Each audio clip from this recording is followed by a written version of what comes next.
Warangal airport సాధనకు కర్మ, కర్త, క్రియ అన్నీ నేనేనని తెలంగాణ సీఎం రేవంత్ రెడ్డి అన్నారు.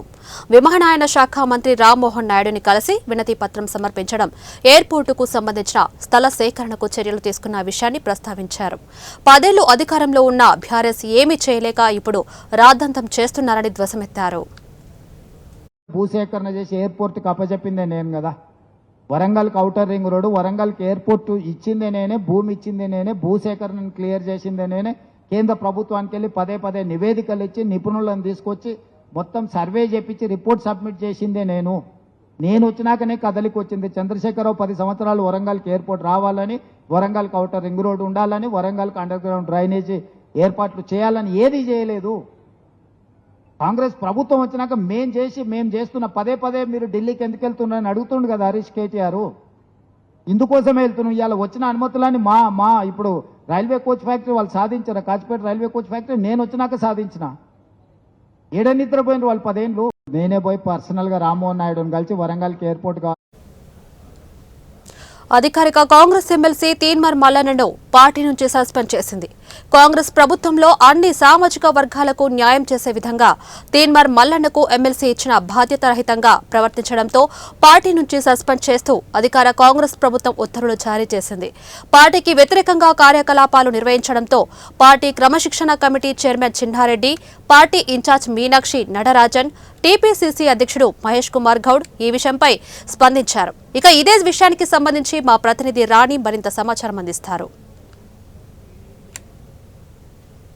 అయితే నడుస్తున్నాయి. ఇక ప్రస్తుతం చూసినట్లయితే తీన్మార్ మల్లన్నపై వేటు పడడం అనేది కాంగ్రెస్ పార్టీలో కొంత హాట్ టాపిక్గా మారడంతో పాటు కొంతమంది వ్యక్తుల మధ్య విపరీతమైనటువంటి చర్చలు అయితే జరుగుతున్నాయి. ఎందుకంటే కాంగ్రెస్ పార్టీ తెలంగాణలో అధికారంకి రావడం, అందులో ప్రధానంగా చూస్తే మాత్రం రెడ్డిలదే హవా నడుస్తుండడం అనేది అటు బీసీ వర్గాలకు కూడా కొంత వ్యతిరేకంగా చర్చలు జరుగుతున్నట్లు, అదేవిధంగా అటు రెడ్డి సామాజిక వర్గానికి వ్యతిరేకంగా కార్యకలాపాలు ఇంటర్నల్గా నడుస్తున్నట్లు వచ్చిన దానికి మాత్రం ఈరోజు కొంతవరకు మాత్రం తీన్మార్ మల్లన్న ఈ విషయాన్ని చర్చావేదిక ముందు పదే కూడా తను పెట్టినటువంటి సభల్లో కూడా, అదేవిధంగా తను చేస్తున్నటువంటి కార్యకలాపాల్లో కూడా అధికారిక పార్టీపై కూడా వ్యతిరేకంగా తన నినాదాలు వినిపించడం అనేది పార్టీలో కూడా కొంతవరకు అయితే చర్చకు అనేది దారి తీయడం జరిగింది. దీంతో పాటు అధిష్టానం కూడా ఇక నేరుగా ఈ విషయాలపై ఆలస్యం చేస్తే కూడా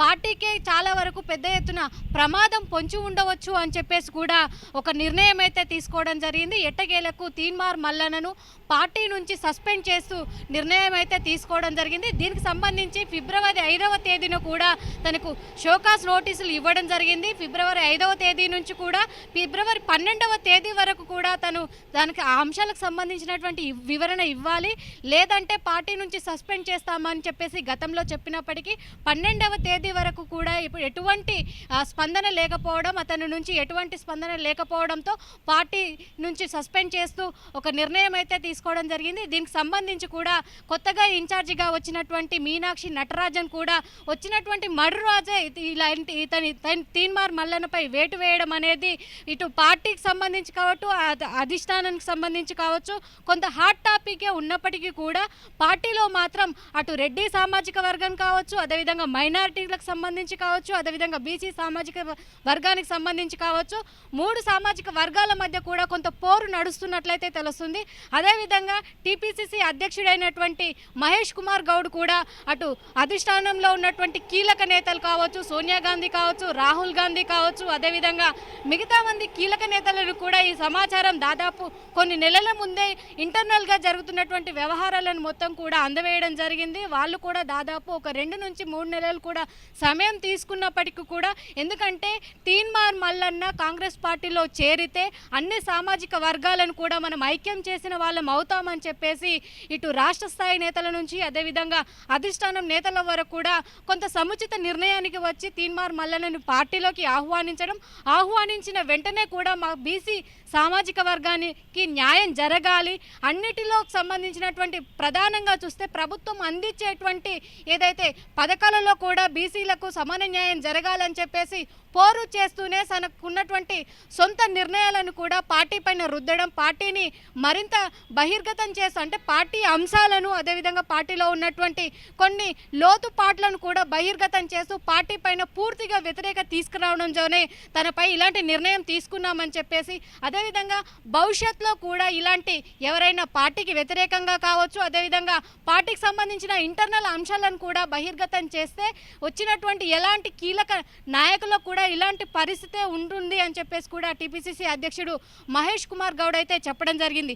అయితే ఇంకా ప్రధానంగా చూస్తే మాత్రం ఈ విషయాలపై క్రమశిక్షణ కమిటీ చైర్మన్ అయినటువంటి చిన్నారెడ్డి కూడా ఆదేశాలు జారీ చేస్తూ ఇక ఇలాంటి వ్యక్తులకు కాంగ్రెస్ పార్టీలో అవకాశం ఎట్టి పరిస్థితుల్లోనూ ఉండకూడదని చెప్పేసి కూడా నిర్ణయం తీసుకోవడం జరిగింది. మరి ముందు చూస్తే మాత్రం వచ్చేటువంటి సంస్థాగత ఎన్నికల పైన కూడా తీన్మార్ మల్లన్న ప్రభావం కాంగ్రెస్ పార్టీలో ఉంటుందా, లేదంటే బీసీ ప్రభావం అనేది కాంగ్రెస్ పార్టీలో అధికంగా కనిపిస్తుందా, మరి విచ్ఛిన్నం కాబోతుందా, లేదంటే సమైక్యత భావంతో ముందుకెళ్ళబోతుందా అనేది కొంత వేచి చూడాల్సినటువంటి అవసరం అయితే ఉంది.